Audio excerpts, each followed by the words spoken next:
Bier. Kip met rijst. Vlees, ja, kapsalon. Ja, ik moet al een beetje wat beter gaan eten, denk ik. Hier is te veel fastfood. If you change the rules, you change the game. Ik ben Wouter, ik kom uit Oosthout. Jord komt uit Heumen, we wonen heel dicht bij elkaar. Ja, ik ben 24 jaar oud. Zit momenteel nog op school. Ik studeer op de AKU, muziek en technologie. Nou, ik ben de andere helft van Ecstatic, Jordi. Ik ben 23 jaar oud. Ik ben al afgestudeerd.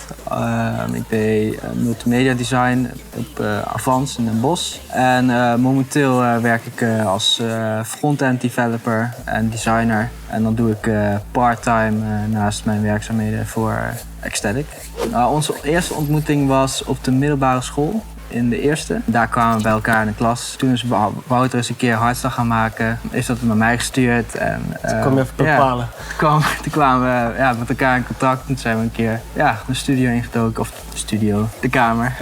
Ja, dat is een heel klein kamertje. Ja. Dat is 2x2 of zo. 2x2. Goeie oude tijden. Eigenlijk onze eerste feest ooit. Daar gingen we ook samen naartoe. Dat was Intens 2011? Nee, 2010 volgens mij. Ben je in 2010? 2010. Ja, Intens. Ja, ik heb ook Cubase 2012 in mijn hoofd, maar Intens was toen nog niet zo heel groot. Nee. Maar ja, voor ons altijd Intens, denk ik dan. Ja. Ik hou wel van films. Ik ben heel fan van Christopher Nolan, zijn films. Inception, Lord of the Rings, Game of Thrones. Ja, ik wil altijd wel dat films ook probeert te verwerken in hardstyle zelf. Dus zeker, daarvoor kijk ik ook gewoon films. Narcos vind ik toch wel een van de betere series die ik heb gezien.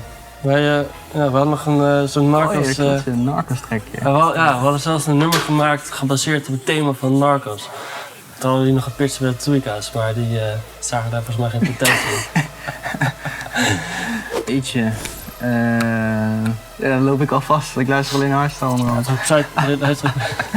Hij is ook Psytrance. Oh ja, Psytrance. Ja, dat vind ik Adana vind ik wel een goeie. Ik denk dat ik weer Hans Zimmer ga zeggen. Hans Zimmer Time. Dat is wel iconisch. Ja, Hans Zimmer Time. Nadat ik ging studeren in de middelbare schoolperiode, kreeg ik een MacBook. Toen was ik heel veel onderweg. Daar heb ik heel veel gereisd en zeker nooit echt gezetteld in de studio. Ja, wat gewoon een beetje nieuw is, dat geeft altijd een soort van inspiratie voor zo'n gevoel wat je krijgt aan zo'n nieuwe plek. Dus ik vond het heel fijn om onderweg dan wat ideeën bij elkaar te schapen. Ja, je haalt inspiratie uit alle andere genres, muziek. Dat kan muziek zijn, maar dat kan ook bepaalde beelden die je ziet. Dat geeft je dan weer opnieuw de inspiratie om daar weer iets verder mee te doen. Dus ja, zodoende. Ecstatic, filmisch, thematisch, energiek en verhalend. Uplifting. Uplifting. In ongeveer mei kwamen we met de naam Change the Game. Voordat de climax überhaupt was announced, om dat even goed helder te hebben voor iedereen. Eigenlijk kan je, het leven bestaat uit allemaal regels. En eigenlijk als je je eigen regels maakt en je eigen jezelf zeg maar vormgeeft en anders bent dan anderen, dan kan je echt opvallen. Ja, het is niet zozeer dat wij spelveranderend zijn. Het is meer van een statement. Weet je wel, de luisteraar, dus voor iedereen bedoeld. Iedereen kan de game changen. En door net wat anders te zijn, val je er gewoon meer op. Het is meer een statement voor het publiek dan voor ons. Krigara hebben wij gevonden via YouTube eigenlijk. En die hebben gewoon een bericht gestuurd. Ondanks dat ze nog nooit met hardstyle te maken had gekregen, had ze meteen die dedication die bij hardstyle hoort. En die samenwerking, dat verliep zo goed dat we steeds vaker tracks met haar gaan doen. En dat er in 2019 ook weer een opvolger aan zit te komen. Dus we zijn benieuwd. Sogma is een hele getalenteerde producer uit de Verenigde Staten die heel veel showmuziek maakt.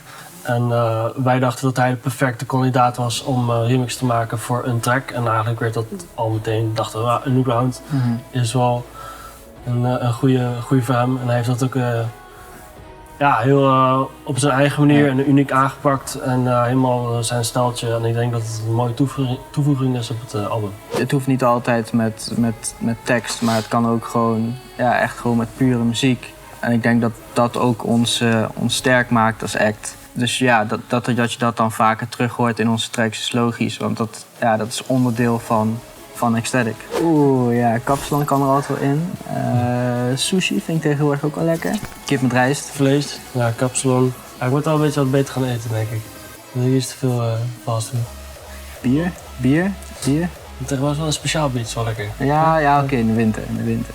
Bokbiertje. Ja, bokbiertje, wat zwaarder bier. Als je met mijn vriendin bent, dan eerder wijn dan bier. Maar of algemeen bier. Change the Game hadden wij, het concept stond dus al in mei. En toen zijn we alle andere tracks gaan maken.